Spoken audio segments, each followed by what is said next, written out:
ఈరోజు మనం 37 try cycles, ఆ ట్రై సైకిల్స్లో డబ్బాలు అవి బిన్స్ అంటారు, డస్ట్బిన్స్, ఇది ఒక 222.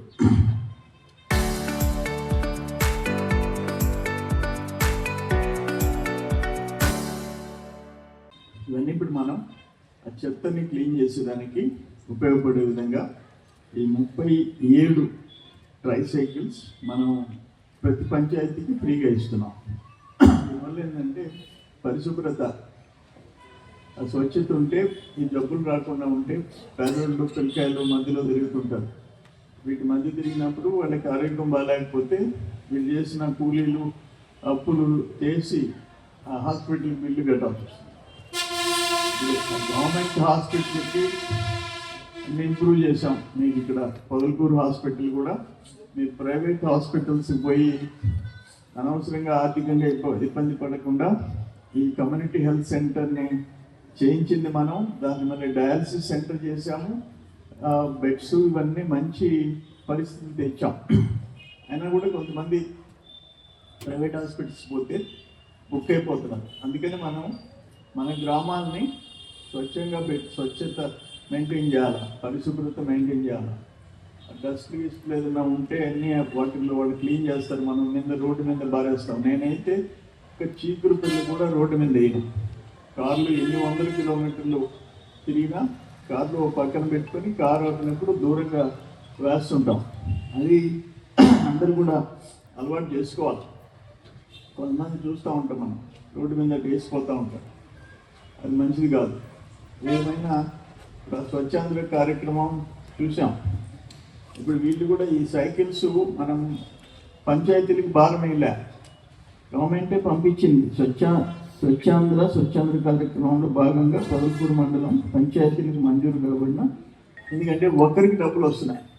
ఇప్పుడు మనం 2-3 ఇస్తున్నాం కాబట్టి వాళ్ళు 3-4 స్కూల్కి పంపిస్తున్నారు. ఆ తేడా గిరిజనుల్లో కనిపించింది.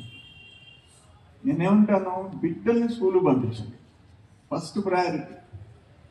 వాళ్ళకి యూనిఫామ్ డ్రెస్సులు గవర్నమెంట్ ఇస్తుంది, ప్రభుత్వం ఇస్తుంది, వాళ్ళకి బూట్లు ఇస్తుంది, వాళ్ళకి మధ్యాహ్నం భోజనం పెడుతుంది. 13,000 తల్లికి డబ్బులు వేస్తారు.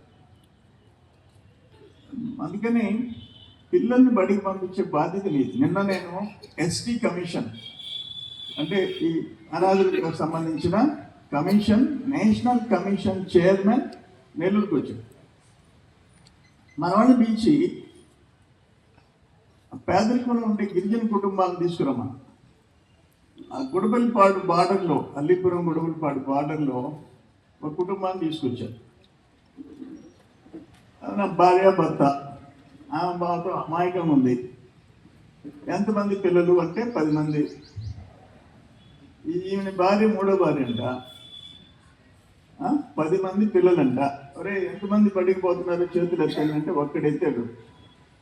10 మందిలో ఒక్కడు పడికిపోతున్నాడు, 9 మంది పోవటంలా.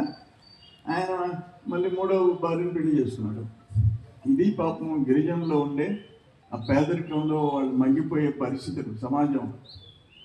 నేషనల్ ఎస్టీ కమిషన్ చైర్మన్కి ఒక నివేదిక ఇచ్చా. అక్కడ షెడ్యూల్డ్ ఏరియా అంటారు, కొండ ప్రాంతం, శ్రీకాకుళం అరకు ఏరియా, వాళ్ళకి కేంద్ర ప్రభుత్వ పథకాలు వాళ్ళకి వర్తిస్తున్నాయి, మన వాళ్ళకి వర్తించడం వల్ల మనది ప్లెయిన్ ఏరియా అని చెప్తున్నారు. అందుకనే ఆయనకు చెప్పాను, అయ్యా అక్కడ ఉండే గిరిజనుల కంటే చల్లయానదుల పరిస్థితి చూడండి, ఇక్కడ ఎంత దారిద్ర్యంలో ఉండాలో మీకు అర్థమవుతుంది.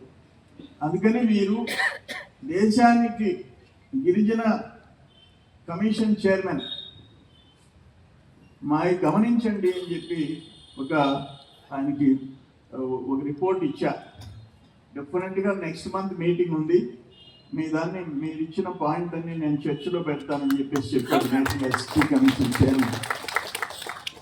అందుకని మీరందరూ మనం వచ్చిన తర్వాత అనేక కార్యక్రమాలు చేసుకుంటూ పోతున్నాం. పింఛన్ ఇస్తున్నాం. ఎంత ఇస్తున్నాం? 4,000 ఇస్తున్నాం. దేశంలో నెక్స్ట్ హైదరాబాద్ ఉండే తెలంగాణ 2,000 ఇస్తుంది. ఆ పక్కనుండే కన్నడ వాళ్ళు కర్ణాటక 600 ఇస్తున్నారు నెలకి, అక్కడ అరవళ్ళు 1000 ఇస్తున్నారు.